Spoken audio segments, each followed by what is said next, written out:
But first, there's this. President Trump signed the executive order last night, imposing sweeping tariffs on more than 180 countries. They include a 10% reciprocal tariff on all imports, an additional 34% tariff on China, 20% on the European Union, 32% on Taiwan, 25% on Japan, 25% on all foreign auto imports and more. Trump explained how American farmers were being ripped off and how this action will protect agriculture. Watch.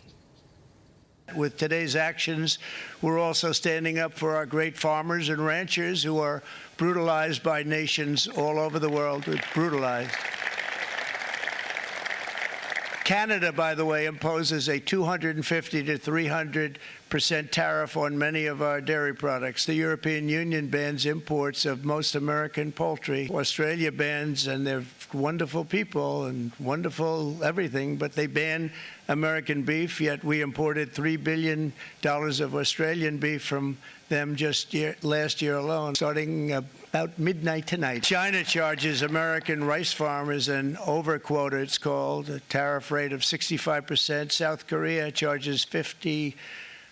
Actually, they charge different, from 50% to 513%. And Japan, our friend, charges us 700%. Joining me now is Agricultural Secretary Brooke Rollins. Secretary, it's great to see you this morning. Thanks very much for being here. Give us your sense of how these tariffs will impact the American farmer. Well, first of all, thank you for having me, Maria. Yesterday, I thought the president did just an amazing and remarkable job outlining what really all Americans, but specific to me, the American farmers and ranchers have been facing all of these years, whether it's the 250% tariff from Canada on dairy products, whether it's Australia not importing our live beef cattle, whether it's Argentina and the billions of dollars that has been lost because they have banned our cattle since 2002 for some really strange reason that doesn't make any sense. So yesterday, it's a new day, and while certainly the economy will be adjusting, the negotiations will continue, we are really, really excited and very grateful to President Trump's leadership and being willing to be bold and fearless in facing some pretty big policy challenges around the world. So what is the impact on farmers then? Well, we'll see, right? I mean, we're negotiating. Now we move into some significant negotiations. I mean, I've got a great chart here. It shows you how the rest of the world tariffs, and there at the very end, you see where America is. And of course, you heard last night the president when he was talking about he spent most of his time on the farmers. Now we've got steel, we've got autos, we've got other things we import and export. But at the end of the day, our agriculture producers are the ones that I believe will be the most helped by this effort moving forward. But again, the next few weeks, the next few months, we'll see as we continue to renegotiate the tariffs and as we look to see what the impact will be. Ultimately, the president's vision is a golden age of prosperity, that these farmers and ranchers will see prosperity like they've never seen before under this new tariff regime. And certainly we're there to execute that vision. So these additional reciprocal tariffs on China, on the European Union, on Japan, they're not taking effect until April 9th. Are you saying that you expect that you will see negotiations around this ahead of that taking effect? And perhaps we'll see a change in these tariffs? I think that's right. I mean, this is always, listen, the president is the ultimate deal maker. He has been, cutting deals and making deals, first for his companies, the Trump companies, and now for the American people. There is no one better. I saw it in the first White House as his domestic policy chief for 3 years, and then now as the Secretary of Agriculture in the cabinet. His ability to make and cut deals and negotiate is unlike anything I think any of us have ever seen that have been working for a long time in policy.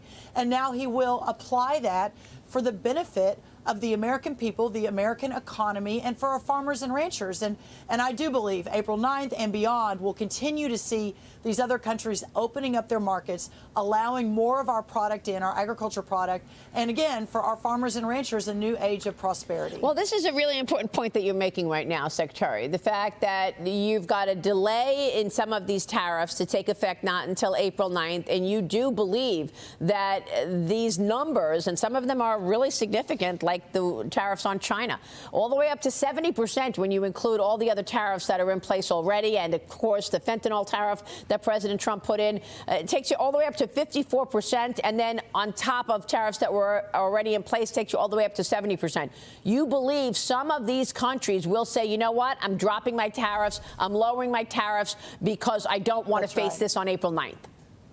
That's exactly right. And then the longer term, I announced last week, I am going to Brazil, India, Peru, the UK, Japan, and other countries to start renegotiating and opening up the market. So not just on the current tariffs and the current products going in, but on new markets and new and emerging markets like a Vietnam or like in India. And the last administration did none of that. They sat on the sidelines. We saw $50 billion trade deficit on just our agriculture products, but it's a new day. And so I'll be, heading out around the world, as with some of my other fellow cabinet members, to begin to start to roll that back and to open up and expand these markets for all of our producers. What specific commodity or farmer product do you want to see opened up, and into what country? Well, listen, every country is different. So, for example, for our pork producers, a lot of the piece of the pig we don't eat in America, the feet, the tongues, et cetera, et cetera. But other countries, especially in East Asia, do. So let's open up those markets. Australia, Argentina hasn't been taking our beef for years and years now. Our beef cattle produce the best beef, the safest beef, and the tastiest beef in the world. Okay. Our sorghum, our grain, our corn, that needs to be going into India. They desperately need these products. And again, it's a whole new world based on Liberation Day yesterday. Well, President Trump yesterday gave you much praise, talking about the job you've done in the last month and a half. I want to talk about what you've done with eggs. National egg prices have declined 9% from last week, now averaging $3 a dozen, according to the USDA. Secretary, we were just talking about it on set. Are eggs going to be tariffed? Well, so let's pivot to eggs. And the president is so kind. He gives me a lot of credit for that. But listen, we rolled out a very bold plan about a month ago. It's his vision. We're effectuating the plan. The market reacted very favorably to it. Included some short-term imports, but also included helping our poultry farmers in America. So as we repopulate our chicken farms and our egg-laying farms, I think we'll see the price coming down even more. But it's come down almost 60% on the wholesale side. The retail side is now catching up. So only good news on the egg front, and hopefully it will hold. Well, now, Maria, we are going into the Super Bowl for eggs. It is Easter in a few weeks, so we'll have to maybe make a little bit of adjustments there, but it looks very positive. So where are the eggs coming from that you're importing? Well, we're importing from Turkey. We're importing from South Korea. We're talking to a few other countries right now. But again, at the end of the day, once our farms are repopulated in just a couple of months, it doesn't take long for those baby hens to get to the egg laying point, that once that happens, then we'll go back to pretty much using all American laid eggs. So then that means that eggs will be tariffed if you're taking them from Turkey, right? That's part of the tariff plan. Yes, I mean, all to be determined. We're all in negotiations, but yes, that's a possibility. Secretary, I know you're also managing this bird flu outbreak. It caused a national egg shortage, along with the Biden administration's culling of chickens. You've implemented a 5-step plan, you say. What else needs to be done in that regard in terms of getting food prices lower? Well, as you know, egg prices increased 237% under Biden. Food prices in general, our groceries, as the president talked about yesterday, increased almost 25% over those 4 years. These are unsustainable numbers. The president's vision of deregulation, of bringing the cost of input back down, and frankly, of opening up the world markets, all part of the strategy yesterday, that will all impact food prices and make raising a family and going to the grocery store affordable again. So it's all part of his multi-pronged strategy across the board. And I think our American families, they've already seen relief, right? Inflation came down, hit the lowest number for in 4 years, I think, based on numbers last week, bringing new jobs in, 10,000 new jobs, the trillions of dollars that have now been committed on reshoring and bringing companies and manufacturing back to America. all of that will impact the living costs, the ability for people to raise their family and chase the American dream, which was lost in the last administration. No, I understand. I mean, you've had great progress in terms of the price of eggs, but I guess I'm just wondering, is that progress completely, going back to square one with the tariffs coming? I mean, are you expecting retaliation from these countries who are now facing a tariff that they didn't face, just a couple of weeks ago? Are we now going to see egg prices move back higher because of the tariffs? Well, all to be determined. The president has said that we'll have a little bit of uncertainty in the coming weeks, perhaps a month or two. But, and that's, I mean, listen, I'm not going to sit here and say, oh, everything's going to be perfect and the prices are going to come down tomorrow, because this is an uncertain time. But that is the president's genius in all of this. He is the negotiating king, and this is part of the negotiating process. And so ultimately, whether that's in a week, a month, a few months, that all Americans will feel the benefit of this effort that he's undertaken, which, God bless him. He's one of the few that's bold enough to do it. Here's the president yesterday. Watch. Madam Secretary, Agriculture, great job you did on eggs, by the way. The egg prices came down 50%. You got them down 50%. Once we got involved, they were going through the sky. The egg prices, they were going through the sky, and you did a fantastic job. Now we have lots of eggs, and they're much cheaper, down about 59% now, and they're going down further. Yeah, but of course, these tariffs are going to change things. Secretary, how long would you expect this disruption to take place? I think it's going to be a very short time. I'm the ag secretary. I studied agriculture at Texas A&M. I'm not the economist, but Howard Lutnick and others that are leading on this believe very sincerely, of course, with the president as the leader, that this will be, it's a negotiation. It's a short-term disruption. Yeah. But that long-term, it had to happen. And when you look at the numbers from the other countries and how we have been taken advantage of year after year, decade after decade, it has to stop. And that's why the people elected the president. He has never been shy about saying that tariffs are a big part of his plan.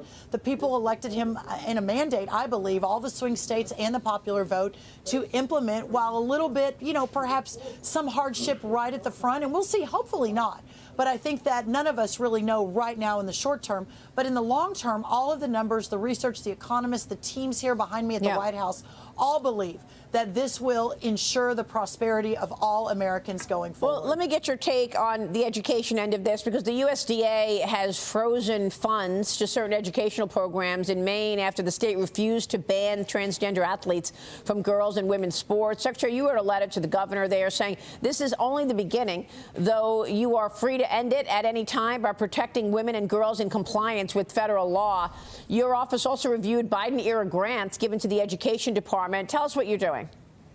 Well, I think there is no doubt that not every single American, but most Americans, with President Trump's leadership, believe that men should not be in women's sports. This is common sense. I mean, I can't even believe we're even having these conversations, but we are, and we're having them with governors of, that are leading states, and they're far to the left. Governor Newsom of California, I sent another letter to him a few days ago saying we're reviewing all of our grants into California for the exact same reason. The Maine governor, Governor Mills, I was in the room when she stood up and the president said, listen, this is not okay. You're violating federal law. We are going to take steps.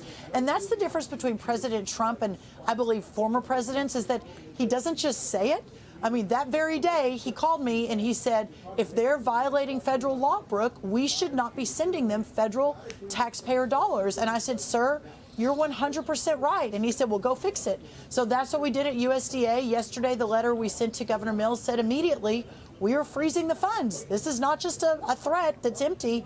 This is what the Trump administration does, and this is who we are. We are here to fight for American people, the American values, an American dream, and our American girls and women every single day. So those are the steps we're taking at USDA to effectuate his vision. Have you heard back from California, from Governor Gavin Newsom? What's the threat on California? Well, not yet, but I expect it might be coming, although he seems to be confused about maybe what he believes these days. I don't know, Maria, but we haven't heard back yet, but we expect to. But listen, let the country know and let our governors know that this White House means business and the people elected us to make change and to fight for them. And we're going to use an all of government approach in doing that. This cabinet is such a blessing, Maria. I mean, we all have known each other. We all love each other. We're working together. What I'm trying to understand is what money is at risk for California right now? Because you sent a letter to Newsom. Well, that's right. So USDA has a significant amount of funding. We have a $250 billion annual budget. That is a big budget, and a lot of that goes into, well, you've heard us talk about all the grants we've canceled, right? The transgender men with menstrual cycles, the food justice for the queer farmers in San Francisco. I mean, we're canceling and rolling back a lot of the grants that we find really just unfathomable, but there are also a lot of grants and a lot of money out there that goes into schools, that goes into certain programs across all of our states, and they vary depending on the state. Okay. Those are the funds that we're beginning to freeze. All right, Brooke. Brooke Rollins, we will be watching all of this. Secretary, it's great to have you this morning. We so appreciate it.